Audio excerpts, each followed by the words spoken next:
Hi hello welcome to 360. నేను మీ మురళీ రాపల్లి. రాహుల్ గాంధీ ఎప్పుడెప్పుడు atom bomb పేలుస్తాడా అని చాలా మంది వెహికలతో ఎదురు చూస్తూ ఉన్నాడు.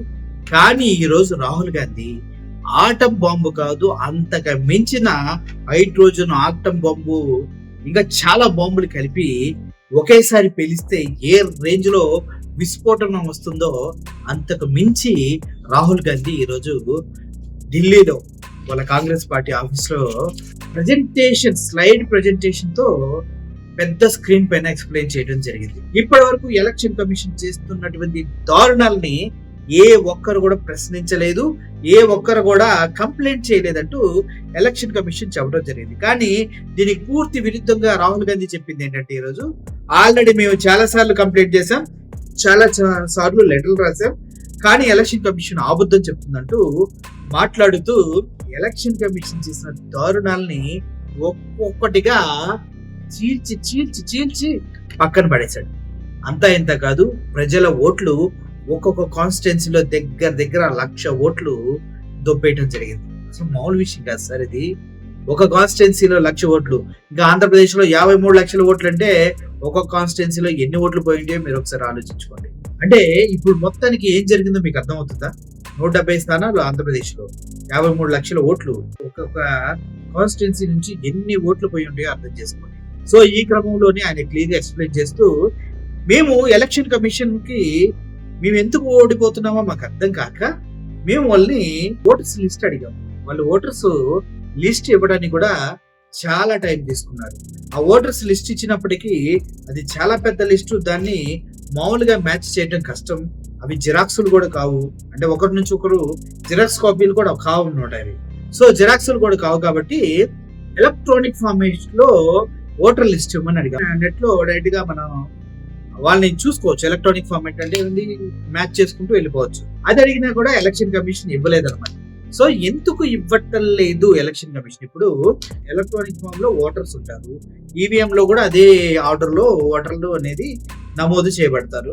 మరి ఇటువంటిప్పుడు ఫిజికల్ గా ఓటర్ లిస్ట్ ఇచ్చి ఎలక్ట్రానిక్ ఫామ్ లో ఇవ్వమంటే ఎందుకు ఇవ్వట్లేదు అన్న విషయాన్ని రాహుల్ గాంధీ గ్రహించారు. ఆ గ్రహించిన తర్వాత సరే, ఎలక్ట్రానిక్ ఫార్మాట్ లో మీకు డేటా మీరు ఇవ్వట్లేదు కాబట్టి అట్లీస్ట్ మీరు మాకు ఇవ్వాల్సింది ఏంటంటే, ఆ రోజు ఎవరెవరైతే వచ్చి ఓట్లు వేసారో ఆ ఫుటేజ్ మాకు కావాలంటూ రాహుల్ గాంధీ గారు అడగటం జరిగింది. కానీ ఆ ఫుటేజ్ కూడా ఇవ్వరంట. ఎందుకంటే అది ఓటర్ల యొక్క భద్రతకు ముప్పు వాటిల్లుతుందంట. నా సామి రంగా ఎలక్షన్ కమిషన్ బూత్ వస్తున్నాయి కాదు, ముప్పు ఓట్లుతుందని ఆ డేటా కూడా ఇవ్వమని చెప్పారు. ఎందుకంటే వాళ్ళంతా లోపలికి వెళ్ళి ఓటేసేటప్పుడు చూస్తే వాళ్ళు ఏ పార్టీకి ఓటేశారు అన్నది మనకు తెలిసి మనం వాళ్ళ దగ్గరికి వెళ్ళి వాళ్ళ పైన దాడి చేసంట రాహుల్ గాంధీ దాడి చేసి వాళ్ళ ప్రాణాలకు ముప్పు వాటిల్లే అవకాశం ఉందంటూ ఒక కొత్త సిద్ధాంతాన్ని బయటికి తీసుకొచ్చింది ఎలక్షన్ కమిషన్. దీంతో రాహుల్ గాంధీకి ఉన్న అనుమానాలు ఇంకా బలపడ్డాయి.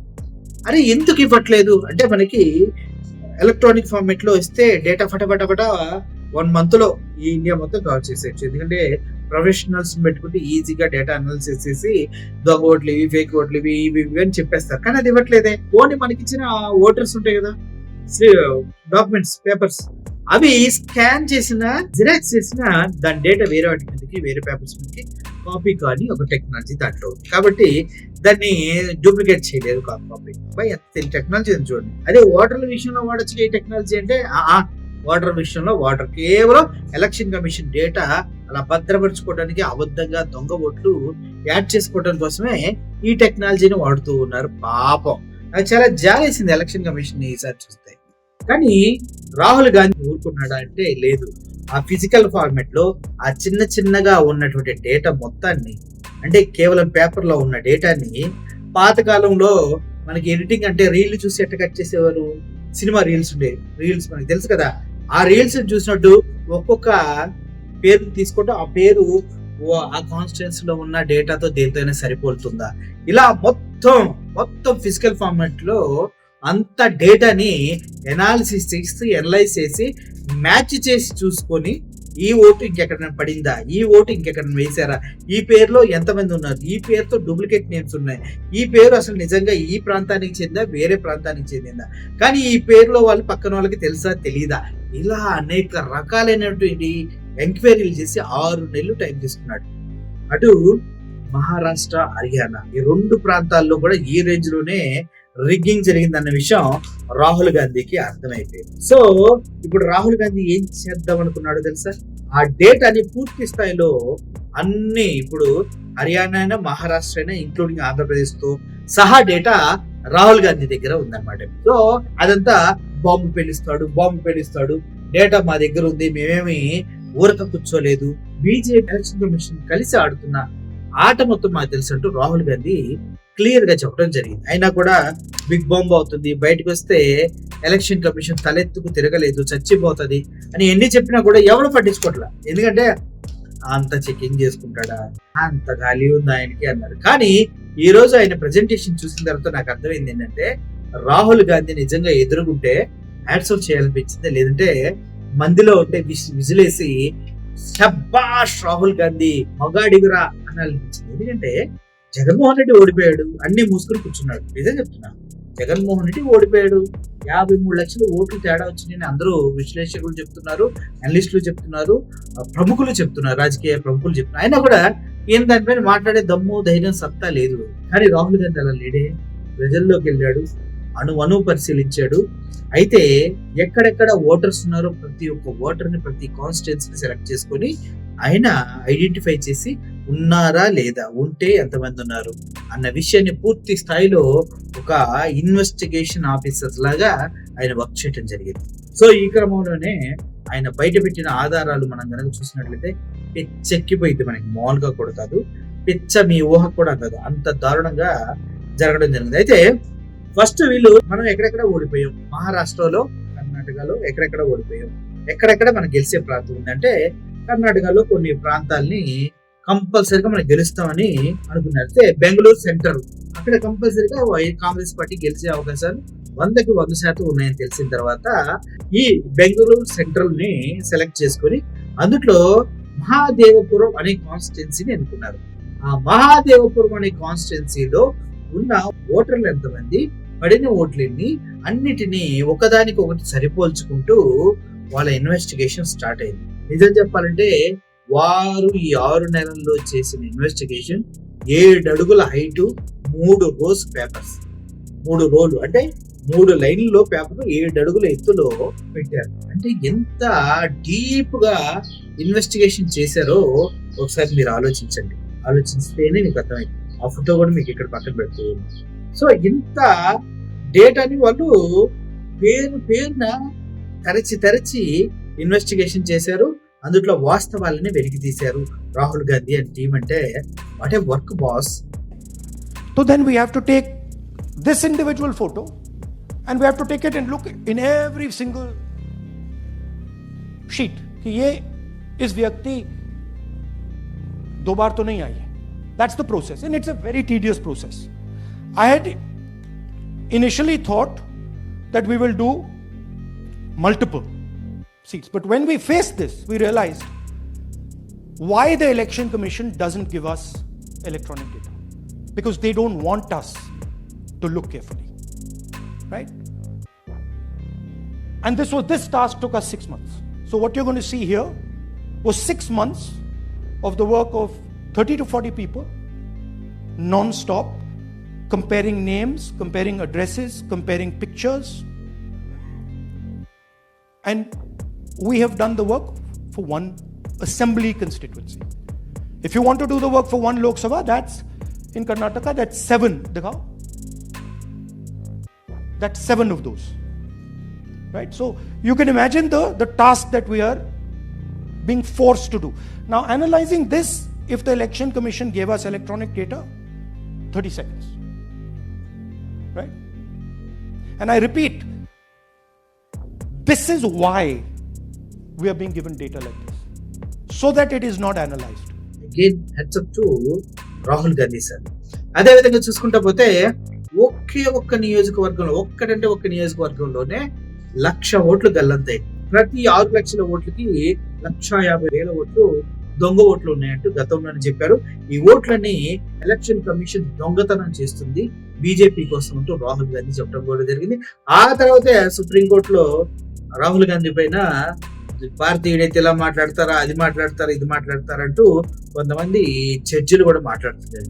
ఈ క్రమంలోనే అసలు వీళ్ళు తీసుకున్న మహాదేవపురం అనే ఒక కాన్స్టిట్యున్సీలో డూప్లికేట్ ఓట్లు ఎన్ని ఉన్నాయంటే, ఒకే రకంగా ఓట్లు ఎంతమందికి ఉన్నాయి, అదే పేరుతో ఎంతమంది ఉన్నారంటే 11,965 మంది డూప్లికేట్ ఓటర్స్ ఉన్నారు అనమాట. అర్థమైందా? డూప్లికేట్ ఓటర్స్ 11,965 అంటే 45 తక్కువ 12,000 మంది ఉన్నారు. ఒకటి. Number 2, invalid voters. Invalid voters అంటే వారికి ఫొటోస్ ఉండవు, వారికి పేర్లు ఉండవు, వారికి ఇంటి అడ్రస్లు ఉండవు. ఇటోళ్ళంతా దగ్గర 40,000 మంది. ఫేక్ ఓటర్స్, అదేవిధంగా దొంగ ఓటర్స్ ఎంతమంది ఉన్నారంటే 40,000 ఉన్నారు. ఫేక్ ఓటర్స్, దొంగ ఓటర్స్, పదే పేరు వేరు ప్రాంతాల్లో వేసేవాళ్ళు 40,000 మంది ఉన్నారు. అర్థం చేసుకోండి. అయితే ఇందులో మిస్యూజ్ చేసిన ఓట్లు అంటే, మిస్యూజ్ అయిన ఓట్లు అంటే ఏంటో తెలుసా? వాళ్ళకి ఫోటో ఉండదు, అడ్రస్ 0 అంట. 0 అడ్రస్ అంట. అదేంటో మరి నాకు అర్థం కాలే. 0 అడ్రస్ ఉందంట. అలా చాలా ఓట్లు దగ్గర 33,690 ఓట్లు misuse of form 16. Form 16 misuse చేసిన ఓట్లే 33,692 ఉన్నాయి. అందులో ఫొటోస్ ఉండవు, అందులో అడ్రస్లు ఉండవు, అందులో తండ్రి పేర్లు, కూతుర్ల పేర్లు ఉండవు. ఒక దగ్గర అయితే XYTR అంట, అలా ఉంది తండ్రి పేరు, భర్త పేరు XYTR అంట. ఇలా వింతగా ఉన్న ఓట్లు మొత్తం కలిపితే ఒక సింగిల్ బెడ్రూమ్ లో 80 మంది ఉన్నట్టుగా ఎలక్షన్ కమిషన్ రికార్డ్స్ లో నమోదైంది. ఏంటి? సింగిల్ రూమ్ లో 80 మంది ఓటర్లు ఉన్నారు. ఆ ఓటర్ల పేర్లన్నీ లిస్ట్ లో 80 మంది ఉన్నారు. రాహుల్ గాంధీ టీం అక్కడికి వెళ్ళి విచారిస్తే ఆ 80 మంది ఎవడికి తెలియదు. ఆ సింగిల్ రూమ్ లో 80 మంది ఎలా ఉన్నారో ఎవడికి తెలియదు. ఇలా చూసుకుంటే సింగిల్ గా రూమ్ లో ఉన్న వాళ్ళు, అసలు అక్కడ అడ్రస్ లేని వాళ్ళు దగ్గర 10,452 మంది ఉన్నారు. ఇలా చూసుకుంటూ పోతే మొత్తానికి 40,000 మంది ఏమో ఫేక్ ఓటర్స్ ఉన్నారు. డూప్లికేట్ ఓటర్స్ 11,965 మంది ఉన్నారు. సింగిల్ రూమ్ లో ఉండి ఓట్లని చెప్పి రిజిస్టర్ అయిన ఓట్లు దగ్గర 10,452 ఉన్నాయి. ఇన్వాలిడ్ ఓటర్స్ అంటే అసలు వాళ్ళకి ఓటు హక్కే లేదు, బట్ వాళ్ళకి ఓటేసే వాళ్ళు మొత్తం 4,132 మంది ఉన్నారు. Misuse of form 16 and misuse of votes ఎంతమంది ఉన్నారంటే 33,692 మంది ఉన్నారు. సింగిల్ రూమ్ లో ఒక్కొక్క రూమ్ లో 80 మంది ఉన్నారు, 90 మంది ఉన్నారంటూ వాళ్ళందరి లెక్కలు ఉన్నాయి. ఒక వ్యక్తి హర్యానాలో, మహారాష్ట్రలో, వివిధ ప్రదేశాల్లో ఓటు హక్కు నమోదైన వ్యక్తులు కూడా ఇక్కడ చాలా మంది ఉన్నారు అన్నమాట. Total votes in the assembly of Madhavapura, 1,250,000 votes were stolen. They were stolen in 5 different ways. The first way, duplicate voters. One voter appearing multiple times on the voter list. Fake and invalid addresses. Voters who didn't have addresses or were just fake addresses. Bulk voters in single address. One building, 50 people, 60 people, one bedroom house, but we go there, no 50 people living there. No record of those people ever having living there. One family living in that house. Invalid photos, photos which you simply cannot see or no photos existing of theirs on the polling list. And then the most interesting, misuse of Form 6. Form 6 is the form that allows new voters to become voters. So generally Form 6 is anyone who's 18 and above but hasn't voted in the last election. So they should be between 18 and 22, 23 years old. And so now we're going to go into the details and we're going to show you how this was done. UG. थोड़े और father's name दिखाओ, ये बड़े interesting नाम है इनके. DFOIGOIDF father's name. नहीं, आप हंस रहे हो भैया, पूरा सिस्टम उड़ा दिया है, चोरी हो रही है. अभी तो शुरुआत की है हमने, और दिखाइए। अच्छा, थोड़ा जूम आउट कीजिए। Now these are of three types. Either an address that doesn't exist, you go look for it, it's not there, or the address is 0, house number 0 or street number 0, or then the address cannot be verified. These are ఈ విధంగా ప్రతి డేటాని చాలా క్లుప్తంగా, చాలా విశ్లేషణాత్మకంగా అందరికీ అర్థమయ్యే రీతిలో రాహుల్ గాంధీ ఈ రోజు ప్రజల ముందుకి, మీడియా ముందుకు వచ్చేసి ఆ బిగ్ బాంబుని పేల్చడం జరిగింది. ఇది ఎలక్షన్ కమిషన్ పూసాలు కదిలిపోవడానికి మొదటి మెట్టు అన్నమాట.